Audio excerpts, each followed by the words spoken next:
Hello, hello, hello. Welcome back to my channel. I'm Shar. I know I've been away for a moment. Sorry.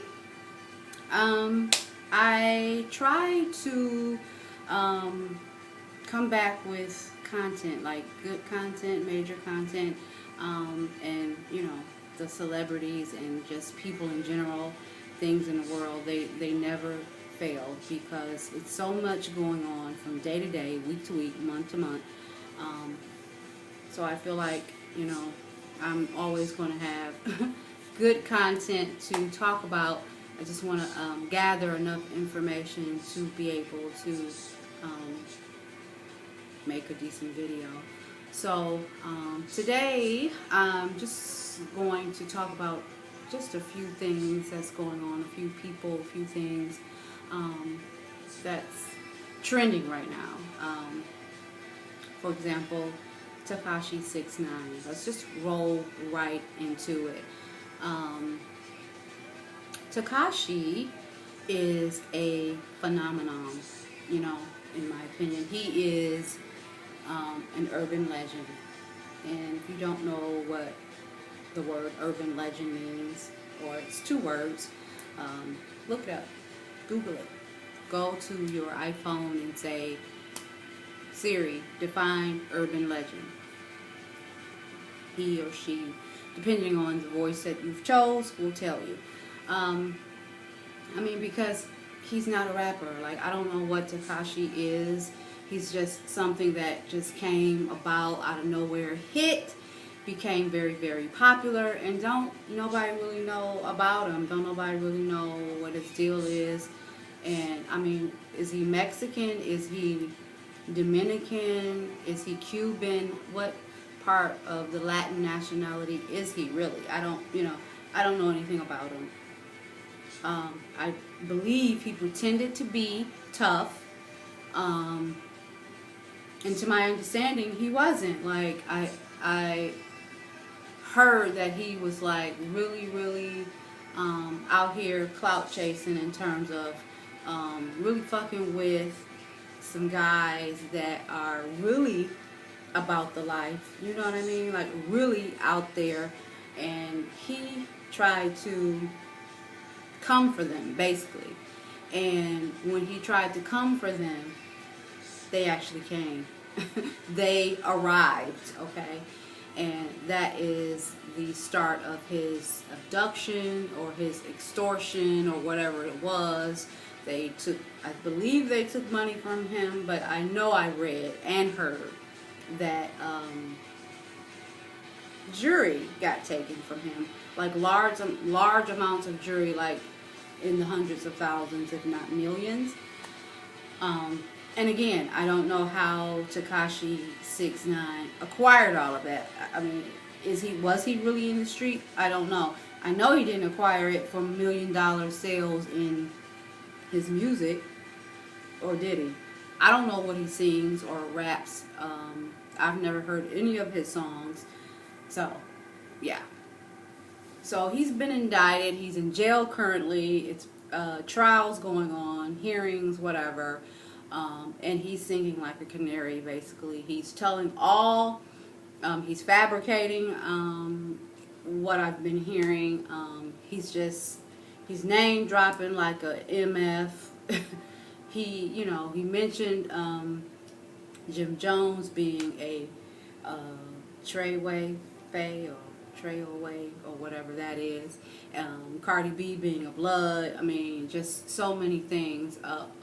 JJ, Nene, Pooter, Scooter, Pee Wee, all these nicknamed people that I don't know anything about, and those are not actually the nicknames, but I'm just saying he's naming a bunch of little characters from the street that he probably shouldn't be naming.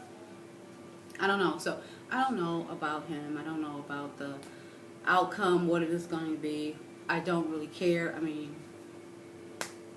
It is what it is. I don't really care. But I brought him up because he is a major topic. And again, I'm not sure how he kind of just dropped out of nowhere and became popular. Like, he was on film with a few a few optics dropped where he was photographed with 50 Cent and this and that, and it just grew from there. It just grew from there. So, whatever. Who cares? Next, Forbes magazine. Forbes always does these lists. They do these lists of the richest and the popular and the most sexy and the talked about. And now they have the list of the hip hop artists that have made the most for 2019. Okay, Kanye West made this list. I think he was number 1, if I'm not mistaken. And I don't know if it means anything that it's in order by sequence, chronologically or whatever. I'm not sure if number 1 means that he made the most. I don't know. Jay-Z, I believe Drake, and Diddy. I know I saw Diddy. I know I remember Kanye being there, and Jay-Z. Drake, I'm not sure, because what I saw was about what's going viral is about like up to 5, and I believe it was Drake, Diddy, Kanye, and Jay. It's one more I'm missing. I can't remember the other name, but yeah, they do these lists. These are it was a top 5, but I can't remember the 5th one. But these are the guys who supposedly made the most money in the year 2019, I'm assuming, thus far, in the hip-hop industry. Now, correct me if I'm wrong, you know, message me, not message me, but leave a comment. Has Diddy made anything? Like, has he dropped an EP that I don't know about? Does he have a mixtape out? I mean, I haven't known Diddy to make anything in a few years. So, unless they just mean that someone's in the hip-hop culture and whatever and however they're making money representing the hip-hop culture. I guess that's what they mean. I mean, I'm assuming it's got to be that, because I don't know that Diddy has made anything. But, yeah, I'm happy to see Kanye on the list, okay? Kanye is very controversial. Everybody knows that. I feel like, along with a lot of people, they feel like Kanye is a musical genius. Kanye does have a lot of issues now. I feel like he didn't have issues early on, like before his mother passed. But after his mother passed, he just developed a lot of issues. And I believe it's because he never got over his mother's death. You know, he may even feel responsible for whatever reasons why. I mean, he may have tried to talk her out of it, and she, you know, she didn't accommodate. Or maybe he feels guilty because he wasn't in town when, and I don't know if he was or if he wasn't. I'm just saying these are some things that can happen when people die that you love and that you're close to, and if you weren't there for whatever reasons why, you feel guilty. You know, I just know that he didn't get over it. He didn't process the death correctly, and he didn't lay it to rest. You know, he has a lot of anxiety, anger, and sadness, and living the fast life that he's living because he is in entertainment. You know, those combinations just don't mix. I was surprised earlier this year when he mentioned, I think he was on a talk show. Was he on TMZ or Ellen? Or he was on somewhere where he admitted that he had a prescription drug problem. Who knew? I never knew. And you would think, like, yeah, of course he had some type of drug problem. Look how much of a prick he was and all these crazy things he was doing and saying. I never really seen him say anything crazy besides acting really volatile with the media, those people who take the pictures, paparazzi or whatever you want to call them.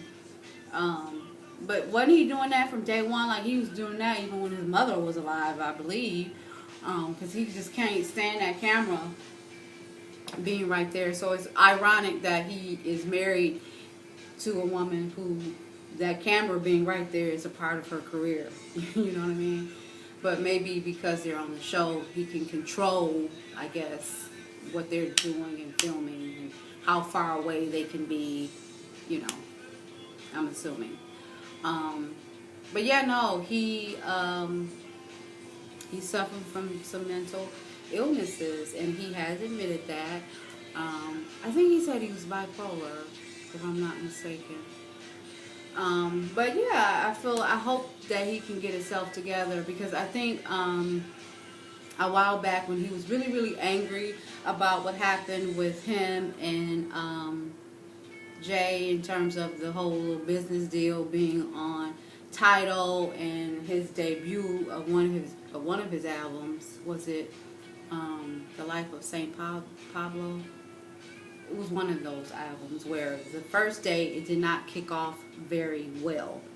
Like the streaming site went down somehow, it crashed, and you know, the debut of his album on Tidal didn't do very well because of those technical difficulties. So that was a bummer. That messed up his bag, and he was very upset about it. And then I think ultimately he left Tidal. So basically, it was like him and Jay severed ways. And then Jay started saying that he didn't complete obligations of their agreement or their contract, whereas Kanye was allegedly supposed to complete some videos or a video or what have you, and he did not fulfill that. And I believe Jay started saying that Kanye owed him money. So I think 20 million, I believe. So yeah. And if I'm not mistaken, I think Jay said he gave him the 20 mil up front or something like that. I don't know. But yeah, so they parted ways. Then of course you know about Kanye having the rants on stage, having a little mental breakdown, talking about Beyonce and Jay not being his friends and not caring. They didn't come to his wedding. He was devastated. He realized that the relationship him and Jay had was just business, and it was fake. It wasn't a real friendship. And he pretty much knew that, I guess, when they didn't come to the wedding. So that hurt him, that bothered him.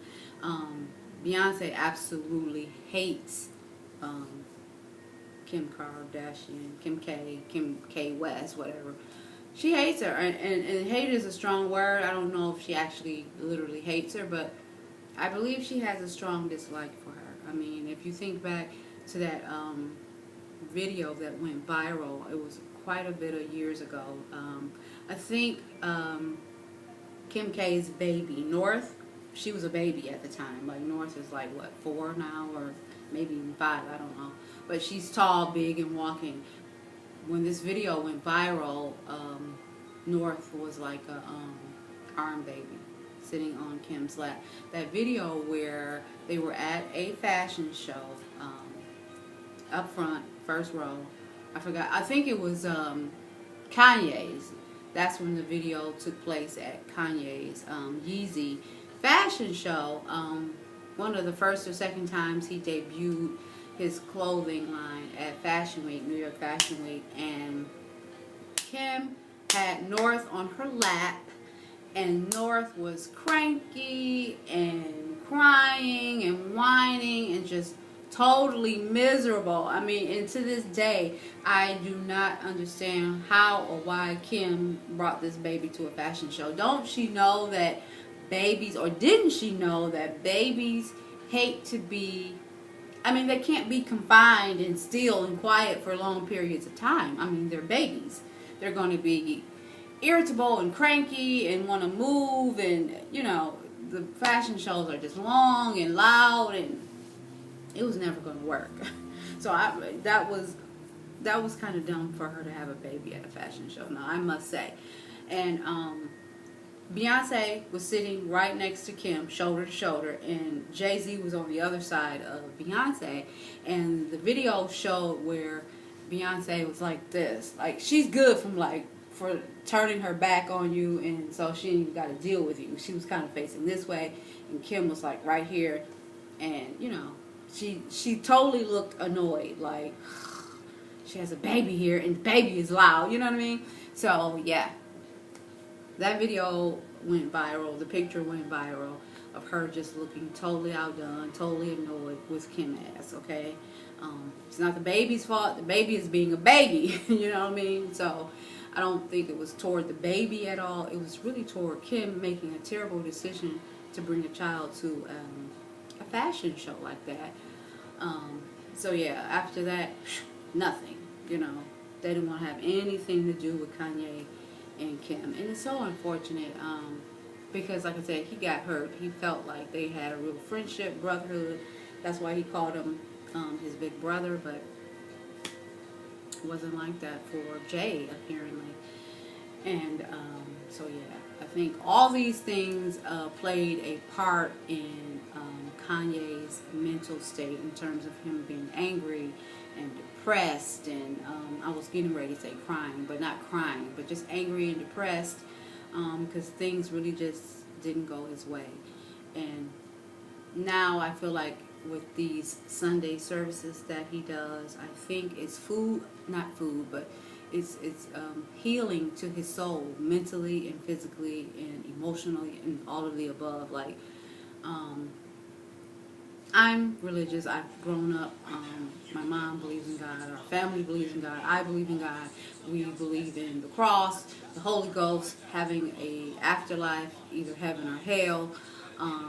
Holy Ghost being a spirit, which is the Spirit of God, and you know, and having a sense of relief and a sense of a higher power. That, you know, without this sense of the spirit or higher power, how can we make it in the world? We have to pray to something, and all of that. So I believe that because he is doing these Sunday services and he's lifting up the Spirit of God, and you lift up the Spirit of God through praise. Praise is music and song, and hallelujah, saying hallelujah. That's the ultimate praise to God. And I feel like because he's doing that now on a repetitive basis, like he's doing it every Sunday. So he's having a Sunday service every Sunday.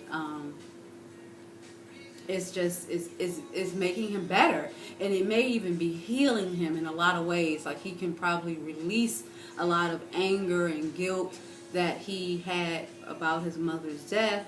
And he could just give it to God and just wash it away and start anew and start fresh. And I'm happy for him. Like, that has to feel amazing to know, like, I'm going to see her again. She's up there and it's all good. You know, it's not my fault. You called her home and it is what it is. And I don't know any of you if you go to church or not or whatever, but if you go and you have the Spirit of the Lord with the music and the organs and the pianos and the drums and just these chants about Lord and our Savior and faith and all these things, you will start to feel better. You will feel good. It's amazing. Like, you'll be surprised just listening to words in a song, how it will make you feel. You know, it will really release you. And I feel like this is just an amazing thing. It's the best thing he could have done for himself, is to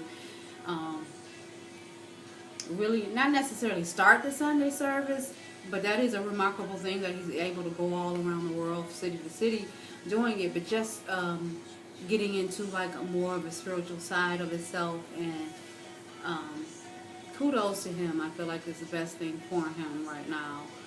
And like he said in one of his Sunday services, that it's gotten him closer with his kids, his family, probably his extended family, maybe his mother's side, his father's side, his father, you know, because he's released everything and he knows that God has forgiven him for all the bull crap that he's said and done over the years, because I'm sure he's probably repented, you know, he's released everything, and everything is all good. He's forgiven, and he's forgotten, he's forgiven, and yeah. So I'm just happy for him. And to top it all off, he's on the Forbes list. Like, he made the most money hip hop artist 2019. Like, when you're doing good work and you're doing it from the heart, you gon' you gonna make it. Like, you will be here. Like, you will have the longevity. You know, even though the music business is full of a lot of evils, I feel if you're doing it from the heart, and you just got that really close spiritual connection, like, it'll be like you go through all the bull crap and all the evilness, and you still come out on top. And I feel like that's what Kanye, I feel like he's going to be here for a long, long time. And, you know, of course, no one can take away his talents. So I don't know if Jay-Z is jealous of it, that he is still relevant and all these things. I don't know. But hopefully not. So yeah. And so what else? I had a few things, a few topics I wanted to cover. Next, I wanted to talk about another rapper, NBA Youngboy, aka Contrell Golden, aka 38 Baby, aka Slime. Now, NBA Youngboy is a teenage rapper out of Baton Rouge, Louisiana, the ghettos of Baton Rouge, Louisiana. And let me tell you, if I'm not mistaken, he's 19 now. I think his birthday is in the winter month. I want to say his birthday is in November. So in November, he'll probably be turning, obviously, 20 if he's 19. But let me tell you, I will happen to love this character, okay? Like, I'm not in his age demographic, but I do love this guy. Like, even though he is extremely troubled, okay? He is extremely troubled. Cannot lie about that, but his music is so dope. I have not heard a rapper this deep, on top of sounding good. The music sounds good. The words are dope. And he has such a deep message since maybe Nas from back in the 90s. Illmatic. Like, and I'm not comparing them because they're completely different. Like, Nas is totally New York, and you can hear his New York drawl and the vibe of New York when you listen to Nas, especially old school Nas. This guy is from the South, and it's the same thing. You can hear his Southern drawl, and you can just pick up on the Southernness when you hear him speak. So they're completely different in that respect, but the deepness and the consciousness, the awareness of just what's going on around him, and his take on it, his personal take on it, and his personal experiences, and he puts them on paper, and just how his projects come out, the actual songs come out amazing. And I don't even like really hard rap. Like, you know, I don't even like, I like fluff rap, because, you know, all the shooting and the killing and the this and the that, and it just is too much. So there's only so much of it I can hear. But and his is a little like that, because like I said, he is only 19. So of course he's rapping about his money, he's rapping about his jewelry, he's rapping about all the girls he can get, and he also raps about his hood, okay, and how it was for him, yada yada yada. But you know, they're producing some really great beats, and some of the songs are amazing. I know one of the albums, it's not his first one. I don't think I've ever heard the first one. I think it was maybe a second one. I can't even think of the name of it, but I'm telling you, I listened to it almost from start to finish. It was just a few I didn't like, but it was quite a few that I did like. Like, oh my God, like No Smoke was one. Don't or Can't or Ain't Coming Outside Today was another. the joint he did with Birdman. I like that one. I can't think of the name of it. Oh my God, just so many. The joint he did with Kevin Gates and another rapper, Quando Rondo. I love that one. There's so many songs. Like, I really love this cat. I really, really love this kid. But yet, he is quite troubled. Like, he does a lot of lean drinking. I believe he takes pills. You know, boy's trouble. Like, he's trying to bury pain, and it's just the wrong way to do it. I guess the way he grew up kind of hard. Let him tell it. According to him, he didn't have a really good relationship with his mom. He loves his mom, but his mom was out there, or just really in tune to guys, not really paying attention to the kids too much. Kids ended up living with the grandma, or at least young boy lived with the grandmother, because she indicated that he was just too hard to deal with, and he was just a crazy kid, and he was going to cause havoc to his younger brother and sister. Well, I think the sister is older, but he was just going to cause havoc to the other two. So the mom felt like it was best for him to live with grandmother. I don't know. But, yeah, so I guess he felt abandoned when she did that. He realized, like, she's putting other people and men and all these things in front of us, or in front of me, in terms of we're coming second. So he remembers those things. He talks about it in the music. And the mom, I've watched her a few times on videos. She denies it. Like, she said that it didn't happen. It's not like that. So yeah, I mean, as a mom, you probably wouldn't admit to it. You're probably embarrassed. I feel like the kid, it's two sides to every story, but you know, I feel like the kid probably has his truth and has his memories, and you know, it is what it is. But yeah, no, he has great music, great talent. So he has a bunch of drama with baby mamas. Like, he has like 4 or 5 kids, all boys, 4 or 5 baby mamas, or 3 baby, whatever.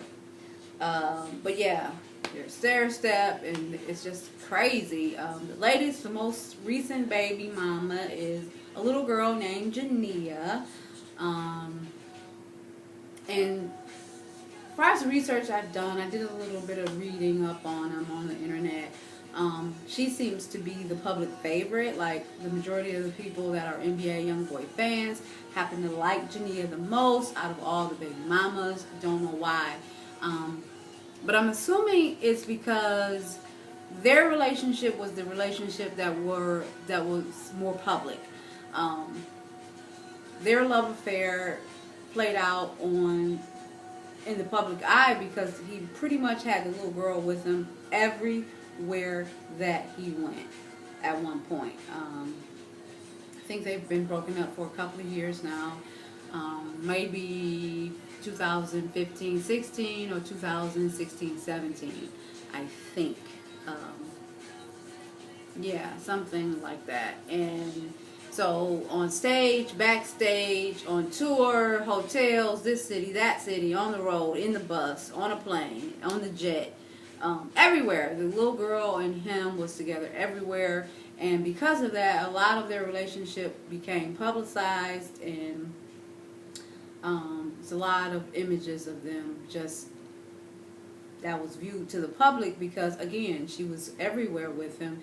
And so the public, his fans, they began to know her, like her, and love her as they do him. So she is the favorite. However, she too are going through a little bit of her own changes and her own things. Now they're broken up. It was a choice by the judge because of a court situation of domestic violence situation that took place, where he was, I guess, hit the girl, popped the girl, punched the girl maybe, and then I think tried to drag the girl in the hotel lobby, and so it was on film. judge took them apart. It was like, nope, can't see each other. Boom, that's over. And to this day, they have not made it back, you know. And I don't think they are. I don't know. They're only 19 years old. Like, it might be it, you know, because at 19, 18, you're so shallow. And you end up having so much growing up to do. But they may make it back, possibly. Who knows? Because it was a situation where they were torn up. So it was unfinished, you know. And at the time, they weren't really trying to break up, but they had to break apart. But over the years, while they're apart, if they keep finding out things like one did this or one did that, or she's cheating, she's dating my enemies, she's dating rival guys that I don't like, and same thing, vice versa. With those things, they may not ever make it back. So we'll see. Jury is still out on that. Right now, he recently was released from jail. He was in jail, I think, for like 3-4 months after a shooting that took place in Miami, Florida. It was during the Rolling Out concert events that takes place in Florida, or at least it took place in Florida this year. Someone got shot. I think someone died. Yeah, so he got arrested from that, even though, to my knowledge, he didn't have anything to do with it. I don't know. But he did go to jail. He did some time. I think it may have did him some good, though. Maybe if he could even stayed in there a little longer. It's unfortunate that people have to go to jail to get themselves straight, to get themselves together. To first dry out of the alcohol, the pills, the lean. Get your system clean. Then you can think straight. Right? You can think clearly. And, yeah. He probably should have stayed in there a little longer. Maybe a good year. A good 12 months where he was just clean. And he's able to think and regroup and restructure his life. Like, kind of find out, do some soul searching, find out what's important to him, and take it from there, you know. But 2-3 little months, maybe 3 months or whatever it was, I don't know. I know he was ruled to not be on social media, so I don't follow him that too much anyway, so I don't know if he has been on social media at this point or not, but I don't know, maybe it helps, but you know, that period of time is kind of short. It's probably a thing where he's going to kind of go right back to doing what he was doing, because it wasn't really that much time lost, so we'll see. But he does have another girlfriend. He always has these side chicks or these girlfriends of the week or the month. This one, I think her name is K. Michelle, I read, and I believe they said that she's currently pregnant. So, like this guy, like he's 19 and rich. And because he doesn't seem to have a really good relationship with his mom, someone really needs to stop him. Like, someone really needs to tell him to strap it up. Like, don't even play that pull-out game. Just strap it up. Like, double it up if you have to. Maybe some aunts, or maybe, I don't know, but somebody. I mean, he's going to have like 20 kids by the time he's 35. Whew, my God. Anyway, I just hope the best for the guy, and he has some really good music. I'm really impressed with the level of talent there. So, what else? Anything else I wanted to touch bases on? The Hip Hop Summit. Really nothing too much there. It's just, you know, a group talk, communication, chat about just in general the issues with African Americans and politics and this and that. T.I. was there. I don't know who he was going off on, but it was a young lady that was there. They said she was a Trump supporter.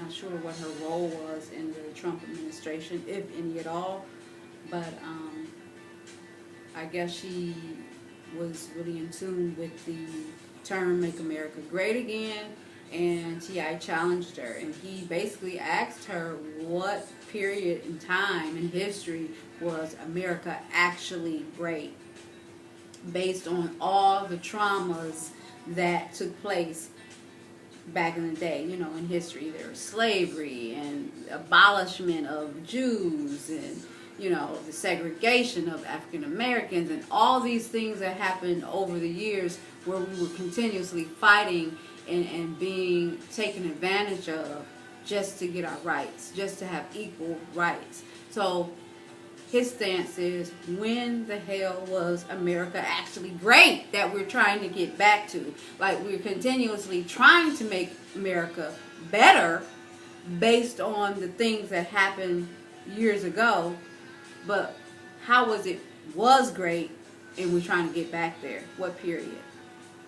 That was really what he was trying to answer her, and she kind of answered everything, but like she went around and around and around and never really quite answered his question. So I didn't really look at the footage of the hip hop summit, so but that particular incident between T.I. and the young lady went viral. So the topics that I'm talking about today are just things that has recently gone viral. Nicki Minaj deciding to retire. I don't know if this was a publicity stunt or not. I do feel that she has a wealth of pride, and her ego is like this big, and anytime she feels threatened or feels like the public is not feeling her, she bows out, you know, and she can't handle like not being that bitch, not being popular. And when you have a big ego, you know, of course it is hard. So I don't know if she kind of said she was going to retire, kind of waited around, waited to hear from the people, and everyone was like kind of like, no, don't do it. So then she kind of doubled back and said, oh no, it was a joke, or I don't know if she said those words, but it was like, yeah, no, I'm not. Sorry, you know, whatever. So I don't know, Nikki. It's like she is really intimidated, and to me, I feel like that means she doesn't have confidence. Like, she doesn't have real confidence in herself. And but she has some dope songs. She has some dope music. She's a really unique artist with her her sound and everything. So I don't know. I don't want her to retire right now, but you know, if she's going to take a back seat for a minute to, you know, start a family and all that, as a woman, I understand that, and she does. After a certain age group, you kind of do. You have to start assessing that and finding out if that's what you want to do, and if so, you kind of got to jump in and start doing it. So there it is. But yeah, personally, I hope she doesn't. What else? I think that is about it. Those are only, I'm sure it's more, but the Kevin Hart thing, I don't know if I even want to go there. It's pretty stupid to me. God bless Kevin Hart. He didn't die in the accident. You know, he had major back trouble. He had a back surgery, a massive back surgery. And the first thing I thought about when I heard about him having a car accident and having the back surgery was like, I pray that he does not become a dependent to prescription drugs, because personally, I too have back issues, and oh my God, certain days I can wake up walking like bent over, like I can't even stretch my back and get my back erect because my lower back is in so much pain and traction tight that it's crazy. Like, I have to do these yoga stretches and get on the floor and do the downward facing dog and kind of stretch out, and oh my God, it's crazy. So yeah, that was the first thing I thought. Like, I hope he doesn't become addicted to prescription painkillers, because that back, when the back hurts, it's painful. So but yeah, anyway, the other thing was this girl who's saying that I don't know, the sexual allegations or what have you. I don't know what that's about. That's crazy. I mean, at first she said she didn't want any money. Now she's have a lawsuit for $60 million. I don't know. If it was, she's not saying she was raped though. So I don't know. And correct me if I'm wrong. I don't think I ever heard or read the word rape. So if you weren't raped, doesn't that mean it was consensual? And if it was consensual, where's the crime? You know what I mean? If it's not a crime, then what is your claim? What's your legal claim? How are you asking for $60 million? So I didn't do really that much research on it. Because I don't really have the time to really kind of just read in depthly about these people. Like, I just can't. I don't really have time. Nor do I have the my attention span is short, and I just don't really feel like reading that much. After I go through the first few lines of the gist of the story, I'm out. I close the paper, I turn off the internet or whatever it is I do. I go on to something else because I got the gist of it. Oh, he in jail. Oh, he owed money. Oh, 50 Cent said that, and then I'm done. I don't read all the details. Whatever. Who cares? This is my thing. I just don't. So, yeah, I don't know what that's about. Hopefully he can work that out. I don't know how successful he's going to be in really working it out fast because he's in rehab. Like, he has to regain strength and all that in his spine. So God bless him, more power to him. So yeah, that's it. I think I covered everything I wanted to cover. Yeah, I did. So thank you for spending this time with me. Please like, comment, and subscribe if you so choose. And I will be back with more commentary at a later date. Thank you all, and God bless. Bye.